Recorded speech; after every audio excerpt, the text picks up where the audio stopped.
different to the person she's made out to be. Michael. Brett, thank you.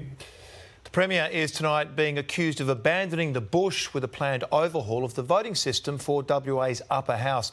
Critics fear the electoral shake-up will cut regional representation, but Mark McGowan says it's an historic day for democracy.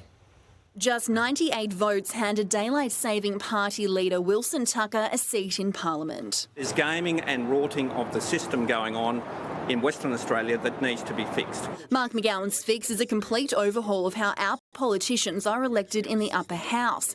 Rather than MPs being chosen from 6 regions, the whole state will become a single electorate, meaning the days when a vote cast in the regions can be worth up to 6 times of those in the city will be gone. Ensure that every voter in Western Australia voting for the upper house will be entitled to vote for his or her preferred candidate, regardless of where that candidate lives. Everyone around the state will have the same weighting, and that, I guess, is what the government's trying to achieve. The report into electoral reform also recommending an end to group voting tickets used for complex preference deals.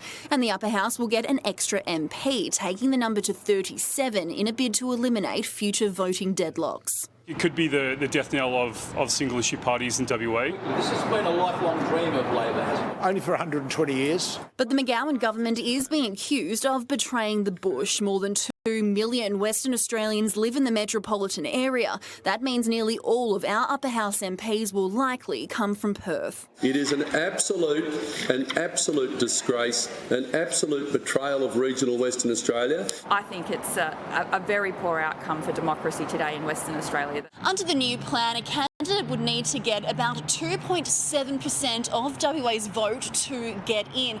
That's equivalent to around 45,000 votes. The legislation today introduced to state parliament, and because of Labor's sheer numbers, there'll be little resistance. And today is an historic day for democracy and fairness in Western Australia. Olivia Donaldson, 9 News.